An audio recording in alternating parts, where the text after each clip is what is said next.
Merci beaucoup. Merci pour l'invitation. Donc, on est deux. C'est simple, on s'appelle tous les deux Arnaud. Donc, voilà, on a essayé de simplifier les choses. Donc, pour ma part, moi, je suis oncologue médical à Gustave Roussy. En parallèle, j'ai fait une thèse en économie de la santé ici à l'école doctorale de santé publique. Et donc, je suis dans l'équipe Oncostat, dirigée par Stéphane Nikis, qui est basée à Gustave Roussy. Donc, on l'a tout à l'heure, le CESP a pas mal d'équipes qui travaillent sur le cancer. Donc, nous, on est voilà, sur notamment l'oncologie. Et peut-être que je te laisse te présenter rapidement. Arnaud Pagès, je suis méthodologiste à Gustave Roussy. Je suis pharmacien d'EPA et donc je suis le biostatisticien et l'économiste de cette étude pour pouvoir vous parler. Exactement. Et donc, je pense que la petite introduction nécessite de vous dire qu'on a plus peut-être de questions que de réponses, parce que c'est un sujet qui est finalement voilà, pour nous plutôt des anticipations de problématiques. On n'a pas encore les données de cette étude, de cet essai clinique, mais on trouvait intéressant d'en parler aussi maintenant, parce que potentiellement, suite à la présentation, aux échanges qu'on peut avoir, ça pourrait être une aide pour nous, soit pour notre étude principale, soit même une étude ancillaire, on pourra en discuter par la suite. Et je pense que le point de vue qu'on va essayer d'adopter, c'est vraiment de faire comprendre déjà la spécificité du chaînage dans le cadre d'un essai clinique. Donc, on a plusieurs types de chaînage. Par exemple, on a parlé d'heures de cohorte, et il y a notamment une cohorte là en oncogériatrie, donc on pourra avoir des questions, je pense, sur ce sujet-là. Il y a des analyses SNDS qui ne sont que liées au SNDS. Et nous, c'est vrai que le cas particulier qu'on a et qui, à mon avis, va se développer, c'est le chaînage dans le cadre d'un essai clinique. Et donc, l'intérêt d'un essai clinique, c'est d'avoir beaucoup plus de données et d'avoir une profondeur de données beaucoup plus importante. Mais on va le voir, on a aussi des limites dans la collecte de ces données. Et donc l'intérêt du SNDS, c'est de pouvoir élargir. Et donc nous, l'utilité primaire de ce chaînage, c'est vraiment l'évaluation médico-économique du parcours. Et donc je vais essayer de vous montrer un petit peu, donc c'est un cas concret, mais aussi pourquoi on s'intéresse à ça en termes de santé publique, quels sont les impacts, les enjeux, et donc dans le système actuel et dans les annonces actuelles de réduction, notamment des coûts sur la sécurité sociale. Je pense que ce genre d'études est de plus en plus importante parce que c'est intéressant de démontrer l'utilité d'une intervention, l'utilité d'un parcours, mais encore faut-il montrer aussi son efficience. Et donc, c'est des sujets sur lesquels les données seulement de l'essai clinique peuvent être un peu limitées. Donc, voilà, le but, c'est de vous parler de cet essai-là et de discuter ensuite avec vous et vraiment d'exprimer un peu les problématiques qu'on peut anticiper. Alors, sachant que certaines personnes dans l'équipe, on constate, ont déjà fait du chaînage. Donc, on sait qu'il y a déjà des problématiques qui sont rencontrées dans ces types d'études. Passer à la diapo. Non, en utilisant la petite diapo sur des Donc, un point quand même de contexte et pour justifier un peu l'étude, il faut comprendre que les patients âgés, donc là on parle d'oncogériatrie, donc c'est l'oncologie chez les patients âgés en gériatrie, ont des risques importants de toxicité ou de non-efficacité de traitements oraux. On va revenir sur le coût de ces traitements oraux, mais la médecine de précision a révolutionné l'oncologie avec des traitements très coûteux. Je pense que vous avez déjà entendu parler du prix de ces médicaments. Et les personnes âgées, en fait, ont des problématiques qui font que dans certains cas, ils vont avoir plus de toxicité que la population générale. On va parler des comorbidités, des problématiques hépatiques, rénales.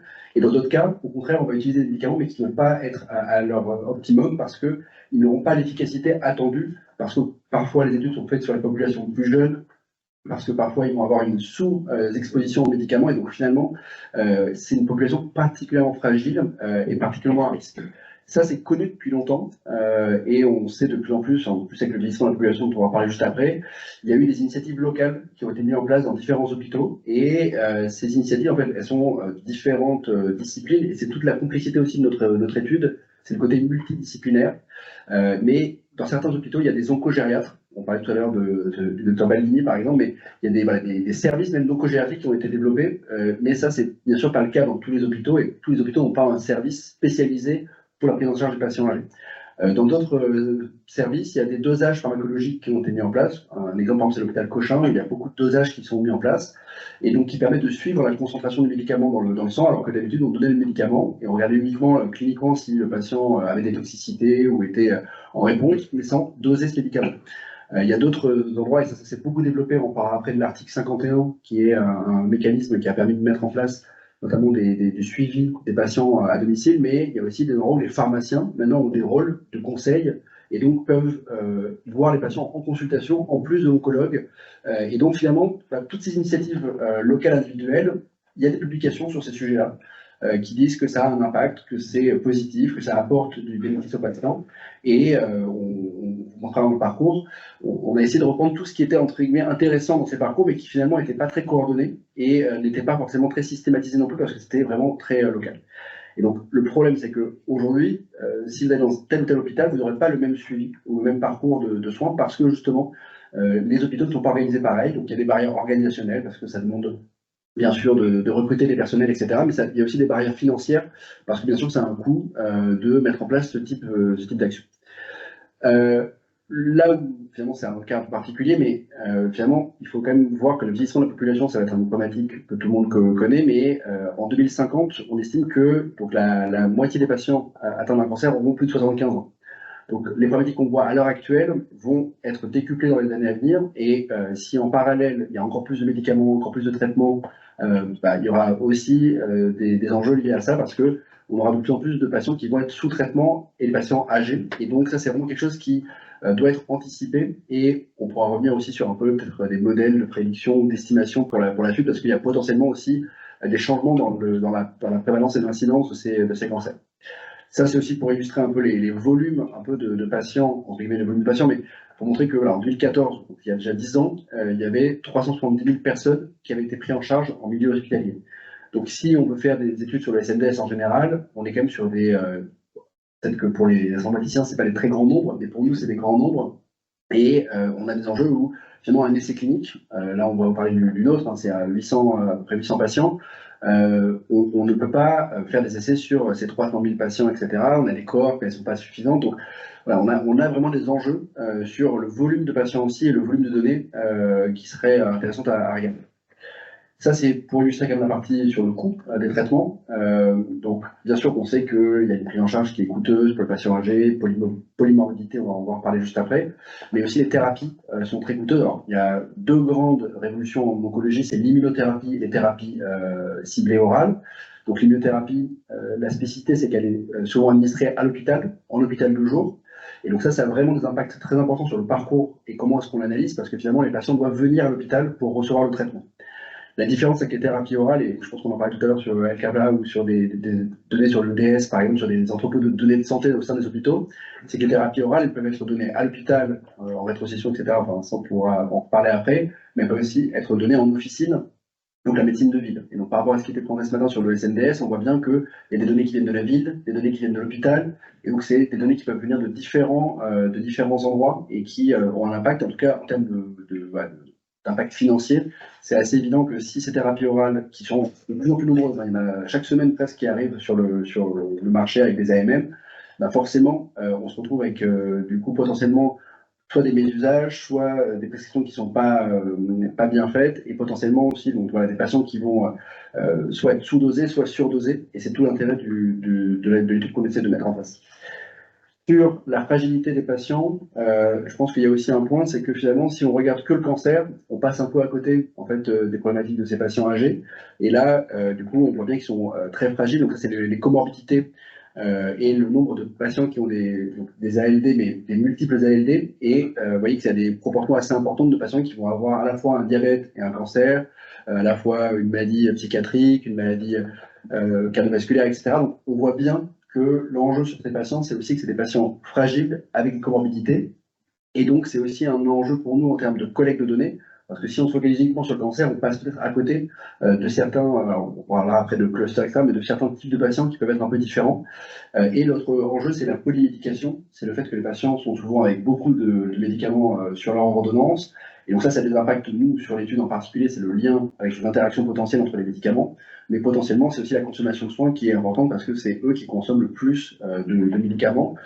Donc voilà, on est sur une population fragile, complexe. C'est pas une population de niche, vous l'avez vu, ça sera la majorité des patients, enfin, en tout cas 50% des patients dans très peu de temps avec un cancer, donc il y a un vrai enjeu de santé publique là-dessus. Et l'autre enjeu, c'est la mortalité, parce qu'il n'y a pas que la mortalité spécifique du cancer, il peut y avoir d'autres causes de mortalité chez ces patients. Tout à l'heure, on voyait bien qu'avec le sepsis, il y avait un lien avec l'âge, bien sûr, mais du coup, c'est le cas aussi dans notre situation. Et donc, l'essai qu'on a designé, c'est un essai où il y a un triple parcours, donc avec un oncogériatre, un pharmacien et aussi un pharmacologue pour les dosages de pharmacologie. Et le but, c'est de voir, voilà, est-ce que avoir un parcours global qui coordonne ces trois interventions peut faire mieux que des initiatives locales Dans certains cas, il y a 0 intervenant, dans d'autres cas, il y en a 1 ou 2 ou 3. 3, bien sûr, c'est notre étude, donc voilà, si les centres le font déjà, ils n'avaient pas inclus, mais pour toutes les autres typologies d'organisation, le but c'est de regarder si ces 3 parcours pouvaient faire, enfin surtout le parcours pouvait faire mieux que le parcours unique. Et l'autre enjeu aussi, bien sûr, c'est même si certaines interventions sont présentes, par exemple la consultation pharmacien, nous on pensait et on pense toujours qu'il y a plus d'intérêt aussi à la répéter dans le temps, parce que finalement 3 mois plus tard, peut-être qu'il y a un nouveau médicament qui a été mis sur l'ordonnance du patient.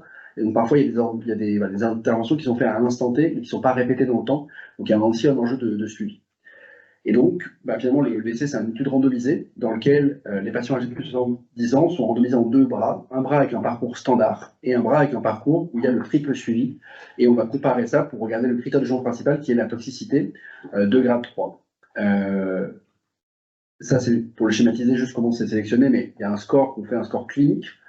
Donc pour l'instant, on se base sur des scores cliniques, mais peut-être qu'un jour, on se basera sur du clustering de patients pour savoir qui doit aller dans ces parcours-là. Mais en tout cas, pour l'instant, c'est un score clinique. Et en fait, on a cette randomisation avec finalement une évaluation oncogériatrique pour tous les patients, parce que le but, c'est aussi que les essais soient bien sûr éthiques. Donc en fait, il y a une évaluation pour tous les patients. Par contre, le suivi après est différent. Et on va regarder si ça a un intérêt de mettre ces 3 spécialités pour le suivi du parcours. Et donc ça, je vais m'arrêter un petit peu là-dessus parce que ça illustre un tout petit peu, alors je ne sais pas si c'est assez grand, mais ça illustre un tout petit peu le parcours dans l'étude, et ça illustre aussi les problématiques qu'on a avec le chaînage SNDS et les données qu'on va avoir. On a du coup une inclusion comme dans tout essai clinique, et puis ensuite on a un suivi. Ce suivi, il est fait à la fois à l'hôpital, mais aussi par téléphone. Donc ça, c'est tous les ronds que vous voyez, c'est le suivi téléphonique. Et ça, il faut imaginer qu'on ne peut pas collecter toutes les données qu'on veut dans le suivi téléphonique. Donc on a choisi un set minimal de données. Et on a bien sûr dans ces données-là potentiellement des pertes d'informations qu'on va pouvoir récupérer avec le chaînage SNDS sur peut-être que le patient va être hospitalisé, le patient va peut-être être passé en SSR, etc. Et donc ça, c'est des choses qu'on veut récupérer. Et en plus, on n'a pas que l'hôpital, on a aussi la ville, parce que le patient finalement va aller chez son pharmacien d'officine chercher ses médicaments. Donc nous, on a mis en place un lien ville-hôpital qui est juste en bas à gauche avec le pharmacien d'officine et le médecin traitant. C'est très dur d'avoir ces informations quand les patients sont vus en ville hors de l'hôpital, parce que l'essai clinique est conduit à l'hôpital, et donc c'est très dur d'avoir ces informations. Et donc potentiellement, on voudrait regarder un petit peu les consommations de soins en ville, etc. pour les patients. Et donc ça, c'est un parcours qui dure le plus longtemps possible, parce que le but, c'est que le patient réponde au traitement, mais ça peut durer 3 mois, 6 mois, 9 mois, 12 mois, etc. Et pendant cette période de temps, il n'y a pas un suivi aussi intensif, parce qu'après on espace un peu les suivis téléphoniques, et donc potentiellement il peut se passer des choses qu'on ne pourra pas voir dans l'essai clinique.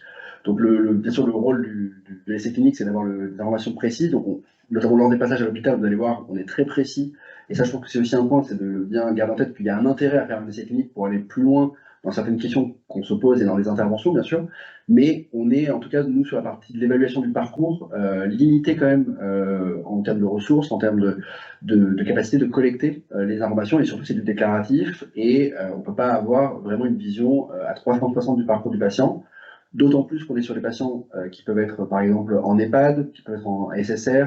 Donc ça, c'est vraiment aussi assez complexe. On regarde quelque chose qui quand même finalement est un horizon aussi temporel un peu long, et on n'est pas sur un événement aigu où on pourrait potentiellement se dire que tout se passe dans l'hôpital dans lequel on est. Là, le risque, c'est de passer à côté d'hospitalisation évitable qui aurait été par exemple dans d'autres hôpitaux, parce que le patient habite plus proche d'un hôpital de proximité, il vient pour son traitement dans un centre plus expert. Donc, voilà. Je cite on pourra en discuter, mais je cite quelques problématiques qu'on a déjà nous anticipées sur la logique du parcours, et dans lequel sur le SNDS, on va aller sur différentes bases. La base SSR, on en parlait tout à l'heure, n'est pas forcément faite de la même façon que la base où il y a les séjours hospitaliers. On n'aura pas forcément les traitements à l'hôpital, parce qu'on est avec des patients qui ont des traitements oraux, donc ils vont aller en ville récupérer leur traitement. Donc voilà, on a clairement un projet dans lequel on est multidisciplinaire, et le SNDS étant quand même un peu un regroupement de différentes bases avec des méthodologies un peu différentes, il y a un travail pour regrouper ça. Après, je laisserai du coup Arnaud parler de la partie plus matching, etc. Mais voilà, c'est juste pour illustrer un peu la difficulté sur un parcours comme celui-ci, de vraiment être sûr qu'on passe pas à côté, et que bien sûr, on va voir ce qu'on mesure, mais tout ce qu'on ne mesure pas, c'est vraiment intéressant pour nous de pouvoir l'élargir. Et ça, c'est juste pour vous montrer les critères de jugement secondaire de l'étude. Donc, bien sûr, il y a des choses qu'on fait beaucoup en essai clinique, c'est la survie globale, la survie sans progression. Mais on a aussi les taux d'hospitalisation, par exemple, d'hospitalisation non programmée, de passage aux urgences. Et ça, c'est quelque chose où il faut vraiment avoir être sûr qu'on a bien matché les bons patients, donc l'appareillement c'est bien fait, et qu'on passe pas à côté. Et ça, bien sûr que nous aussi, on aimerait que notre parcours ait un impact là-dessus, parce qu'on pense que le fait d'être mieux suivi et d'anticiper les choses fait que le patient, au lieu de faire un passage aux urgences non programmées, va plutôt être vu en consultation en anticipant, notamment parce que, je sais pas, son dosage par le médicament est trop élevé, donc on sait qu'il est à risque de faire un surdosage. Ben, plutôt que d'attendre qu'il soit avec la complication, la toxicité rénale, hépatique ou autre, on veut anticiper les choses et que le patient vienne en consultation. Donc, on espère avoir un impact là-dessus, mais le but c'est aussi de pouvoir être sûr qu'on ne passe pas à côté. Donc bien sûr, c'est partie des données qu'on va mesurer.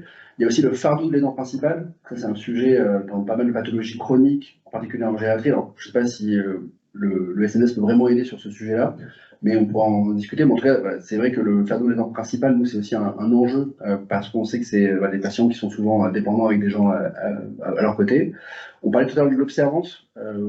C'était bien montré en montrant qu'on n'avait pas l'observance des patients dans le SNDS. Donc ça, c'est aussi quelque chose, voilà, pour bien que ce soit clair pour tout le monde, hein, on voit les consommations de soins, c'est des bases médico-administratives, mais on sait qu'il y a eu une délivrance de médicaments, donc on ne sait pas si le médicament est pris ou pas. Donc c'est aussi l'intérêt des cohortes ou des essais cliniques de compléter ces données-là et de ne pas avoir que les données de consommation, mais aussi d'avoir les données d'observance. Et dans la population âgée, c'est particulièrement important, comme vous le savez, parce qu'il y a tous les enjeux de passage infirmier, de pilulier, etc. Et bien sûr, après, il y a la partie du coup en utilité. Donc, ça, pour ceux qui ne sont pas familiers, hein, c'est le coût de l'intervention par rapport à la durée de vie en bonne santé pour les patients. Donc, c'est un moyen pour nous de mesurer l'efficience de l'intervention. Et donc, oui, il y a un coût qui est associé au fait de mettre en place des interventions, de mettre en place des intervenants comme des oncogériatres, comme des pharmacologues, faire des tests, de faire des prélèvements. Mais si le bénéfice en santé et surtout en bonne santé en reprenant la qualité de vie est suffisant, ça permet d'avoir une approche qui est coût-efficace. Et après, bien sûr, il y a la satisfaction des patients, etc. Mais voilà, c'est juste pour vous illustrer que finalement, dans une étude comme celle-là, il y a certains critères dans lesquels uniquement l'étude ne va pas être suffisante et le schéma de SNDS est intéressant pour compléter les données et pour élargir un peu les sujets. Et pour vraiment que vous ayez en tête un peu ce qu'on collecte dans ce type d'essai, hein, sur la pharmacologie. Donc ça, c'est la liste des molécules, et en fait, c'est aussi, on est sur plein de types de cancers différents, donc on n'est pas sur une étude qui est sur une seule pathologie. Donc là, les molécules, on peut changer dans la dernière version du protocole, parce qu'on s'adapte aussi aux nouveautés thérapeutiques. Mais en tout cas, ce qu'il faut retenir, c'est que c'est des molécules, tout à l'heure je parlais un peu du coût au global, hein, plusieurs milliards, mais c'est des molécules qui coûtent en général plusieurs milliers d'euros par mois par patient. Donc les boîtes sont à peu près à ce prix-là. Et c'est aussi tout cancer, toute tumeur. Donc on est sur une étude dans laquelle, tout à l'heure on montrait que certaines cohortes sur le cancer de vessie, etc. Là, on est un peu sur différents types de codes cancer. Donc certes, on est dans le cancer, mais dans différents types de cancer, avec potentiellement aussi des parcours qui peuvent être un peu différents en fonction du type de cancer. Hein. C'est pas le même parcours de soins pour un patient en prostate, pour un patient avec un cancer du sein. Donc, si on doit identifier des parcours sur la chirurgie, etc., ce ne sera pas non plus les mêmes choses. Donc, il faut essayer de comprendre chaque parcours en fonction du type de cancer.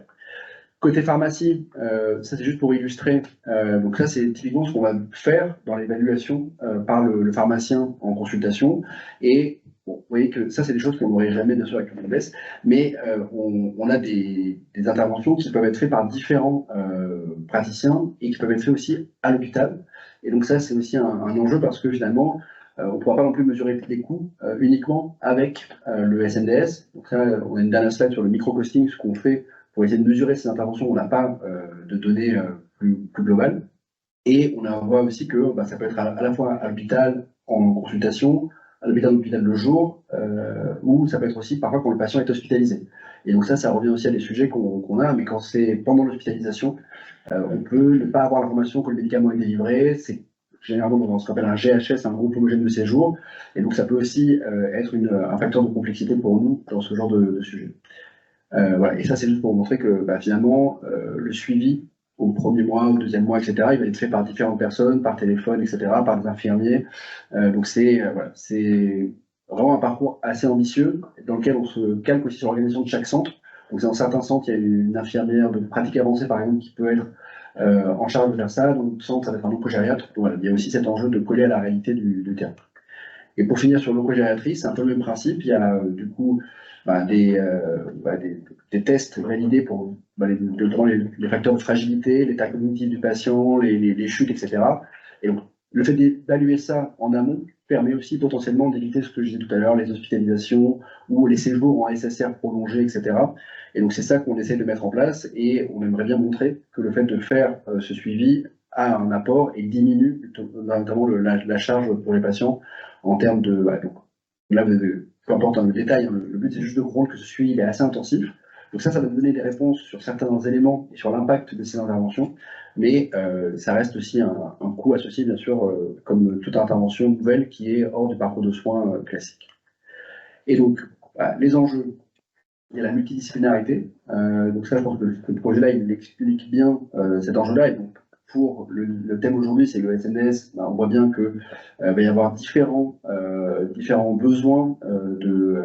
Regardez, par exemple, je sais pas, moi, pour les dosages pharmacologiques, on va faire appel à la NABM, la nomenclature des actes de biologie médicale. Mais par exemple, dans la NABM, il y a plusieurs codes qui peuvent être utilisés pour le dosage des médicaments. Et donc, on n'a pas forcément un code précis qui nous donne la réponse. Donc, il faut regarder, être sûr qu'on ne passe pas à côté de certains codes. Il y a aussi l'enjeu, la collaboration, c'est plus pour la mise en œuvre de l'étude, mais il y a aussi la collaboration ville-hôpital. Si on veut mesurer les consommations de soins en ville avec le médecin traitant, avec le pharmacien d'officine, c'est des enjeux qu'on va devoir anticiper. Et après, il y a aussi des enjeux méthodologiques là plus sur le fait qu'il y a déjà des initiatives locales, que c'est plus pour l'analyse stat du critère de jugement. Mais voilà. Et le dernier point, et après je laisserai la parole à Arnaud sur la partie vraiment du chaînage, c'est l'enjeu de tarification. On parlait tout à l'heure des enjeux de remboursement et du coup le fait que on voit ce qui est remboursé. Nous, on est dans un cadre où finalement on a des innovations qui peuvent être remboursées par différents canaux. Donc là, j'ai essayé d'en lister quelques-uns, mais il pourrait y avoir aussi le RIHN, notamment le référentiel du mouvement des actes hors nomenclature pour les actes de biologie. Mais si on regarde juste ces trois grands mécanismes, donc l'article 51, c'est un article qui permet des financements dérogatoires, notamment des forfaits pour certains actes, et notamment pour le suivi téléphonique, il y a des forfaits qui sont donnés. L'avenant 21, c'est un avenant, on va voir juste après, qui permet aux pharmaciens d'être rémunérés quand ils voient les patients en consultation, en fait, dans leur officine. Les pharmaciens maintenant peuvent être rémunérés s'ils font du suivi de thérapie orale.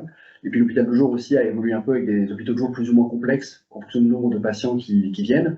Et donc ça, c'est aussi des choses dans la mesure des coûts qui vont être à prendre en compte. Parce que finalement, on a un article 51 avec quelque chose qui est dérogatoire, mais il y a quand même un coût associé. Il faudra quand même le prendre en compte dans le sens où l'intervention, dans certains sens, va être financée grâce à cet article 51, mais qui ne fait pas partie entre guillemets, du SNDS classique, parce qu'on est sur voilà, un financement, on va dire, innovant. L'AFNOR 21, c'est aussi un peu la même logique. Hein. Il faut être sûr que ce financement, donc c'est 60 € la première année, 20 € l'année suivante, va être du coup captable pour pouvoir le regarder. On a aussi maintenant ce qu'on appelle les rémunérations sur objectifs de santé publique, la ROSP, et donc ça fait partie des choses où moi, personnellement, je ne sais pas si on est capable d'avoir vraiment toutes les données sur ces ROSP qui vont être versées aux pharmaciens.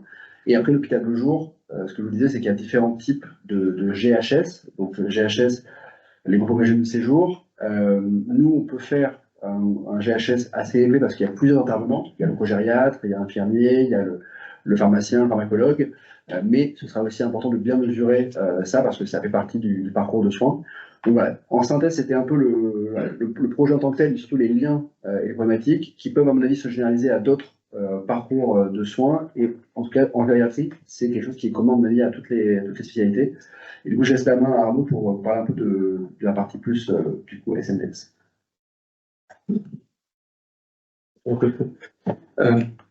Pourquoi faire le chaînage avec le SNDS? En fait, la principale raison, c'était parce que un des objectifs, comme l'a dit Arnaud, c'était de faire une analyse coût-utilité donc de l'intervention de l'étude. Et donc, ce qui était fait avant le chaînage, puisqu'on ne fait pas des analyses coût-utilité depuis le chaînage, enfin on l'a fait depuis bien avant, c'était de recueillir en fait sur le CRF toutes les consommations de soins, de les valoriser, et puis de calculer le coût global, le coût direct. Et grâce au SNDS, en fait, on a l'avantage d'avoir l'exhaustivité de tout ce qui est facturé à l'assurance maladie, et donc on a beaucoup moins de pertes d'informations, puisqu'avec les CRF, on perdait beaucoup d'infos, en particulier chez des patients âgés qui n'ont pas qu'un cancer et qui ont d'autres pathologies et qui donc vont aller dans d'autres hôpitaux, consulter d'autres spécialistes, et donc on ne va pas forcément tout capter. Ce qu'on avait envisagé, c'était de faire un appariement indirect. Donc après, je vais réexpliquer, en utilisant les données qu'on a recueillies dans l'essai, pour en fait calculer donc, nos coûts sur la durée de l'étude du point de vue du système de santé français. Et je vais passer à l'appariement indirect. Quelles données on va utiliser pour faire l'appariement? Ce qu'on avait envisagé, c'était donc d'utiliser le mois et année de naissance, le sexe, le département de résidence, la thérapie orale anticancéreuse qui a été prescrite dans le cadre de cette étude, sachant qu'elles sont pratiquement toutes délivrées en officine, donc on aura l'information.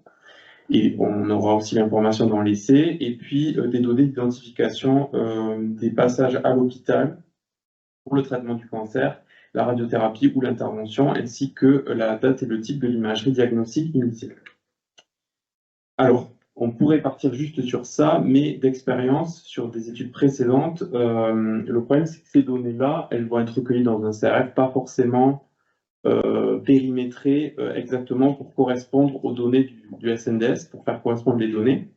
Donc ce qu'on fait maintenant, c'est qu'en fait on sollicite les départements d'information médicale de chaque centre qui participe à l'étude pour leur demander les données de facturation des patients qui sont passés en hospitalisation. Et donc, ils vont nous donner le numéro finesse de l'établissement, l'âge, le sexe, les dates de début et de fin des séjours hospitaliers, les diagnostics et puis la valorisation. Et ça, c'est exactement structuré comme le SNDS, puisque c'est des données qui ensuite vont aller dans le SNDS. Et donc, ça permet de favoriser l'appariement et d'être sûr de retrouver nos patients. Et donc, ensuite, il y a deux possibilités. Soit on passe par les services de l'assurance maladie qui fait avec ces informations-là l'appariement, donc on est d'accord ou pas d'accord avec la réidentification des patients. Et ce qui est maintenant possible, c'est de leur demander de présélectionner un groupe de patients et de nous-mêmes faire l'appariement. Donc l'idée qu'on avait, c'était de faire ça plutôt parce qu'on a plus la main sur vérifier qu'on a les bons patients. Donc l'idée, c'était de leur demander d'extraire tous les patients avec les types de cancer de cette étude et, je pense, mais à discuter, de prendre uniquement les patients qui prennent des thérapies orales de l'étude. Et ensuite, donc, une fois que cette base est mise à dispo sur le portail de la CNAM, de faire nous-mêmes l'appariement indirect avec les données de l'étude et du PMSI qu'on aura récupéré. Alors, il y a des difficultés potentielles qui sont un peu spécifiques au fait que c'est une population de gériatrie. La première, c'est si on a des changements de département de résidence, parce qu'on a envisagé que peut-être certains patients vont être institutionnalisés, donc on n'est peut-être pas dans le département où ils résident, ou qui vont se rapprocher de proches, et donc peut-être changer de département. Il y a aussi la problématique de patients qui sont quasiment purement ambulatoires, c'est-à-dire qu'ils vont jamais être hospitalisés ou très peu, qui vont juste voir leur oncologue, qui vont récupérer leurs médicaments de thérapie orale en officine et qui n'auront pas plus de complications que ça. Et donc, du coup, eux, peut-être qu'on va avoir des difficultés à les repérer parce que vous avez vu que la clé de voûte de l'appariement, c'est quand même le PMSI, donc les données de facturation hospitalière, d'hospitalisation. Et puis, la problématique aussi de thérapie orale qui peuvent être très prescrites, y compris dans des indications qui ne sont pas dans notre protocole. Donc, ça va peut-être être compliqué pour certains médicaments. Donc, c'est des difficultés qu'on envisage. Et après, en lien avec ça, c'est la fiabilité de chaque variable qu'on introduit pour effectuer l'appariement. Et ce qu'on peut envisager aussi, ce qui est possible légalement, mais beaucoup plus contraignant sur le plan réglementaire, c'est d'apparier directement avec le numéro d'assurance, le numéro de sécu. Donc, on ne l'avait pas envisagé au départ parce qu'on ne le faisait pas habituellement, mais c'est une possibilité. Là, il faut recueillir donc, le numéro de sécu, le sexe et la date de naissance complète, mais on ne peut pas recueillir ces infos sur la même base de données que les données de l'étude. Donc, il faut les recueillir à part, il faut que ça soit crypté, et comme on est une étude multicentrique, il faut qu'on ait un tiers de confiance qui récupère ces infos. On ne peut pas nous-mêmes les transmettre à l'assurance maladie. Après, c'est sûr qu'en termes de fiabilité, c'est beaucoup mieux, mais c'est beaucoup plus complexe. Il faut monter tout un dossier CNIL, faire une analyse d'impact, c'est plus complexe. Mais c'est plutôt l'avenir, puisque logiquement, on est sûr qu'en termes de fiabilité, c'est le top. Voilà. Et ensuite, à partir de ces données, on pourra envisager d'autres études qu'on n'a pas écrites dans le protocole, mais qui pourront être envisagées par la suite, puisqu'on aura les données de consommation de soins, au-delà d'ailleurs du simple traitement du cancer, envisager d'analyser les parcours des patients à partir des données chaînées, donc de l'essai clinique POC plus les données du SNDS, et puis après étendre à partir de nos résultats sur une étude plus large sur le SNDS. Et le dernier point, c'était sur le micro-costing, parce qu'en fait, ce qu'a déjà envisagé Arnaud, c'est que une partie des infos ne sont pas dans le SNDS, puisque cette intervention POC, elle n'a pas aujourd'hui de facturation, en fait, il n'y a pas de tarif. Donc l'idée, ça serait d'évaluer de manière très précise combien ça coûte en tant que pharmacien, en tant que pharmacologue, en tant qu'oncologue, en temps de suivi, pour ensuite rendre ces informations disponibles si l'assurance maladie, et si on a démontré que c'était efficace, si l'assurance maladie veut réfléchir à une tarification spécifique, que ce soit à l'hôpital ou en ville, il y a déjà des initiatives, pour qu'elle sache à peu près combien ça coûte pour fixer ensuite un tarif, sachant qu'en général, le tarif n'est pas toujours en rapport avec le coût réel. Ça, c'est un autre débat. Voilà.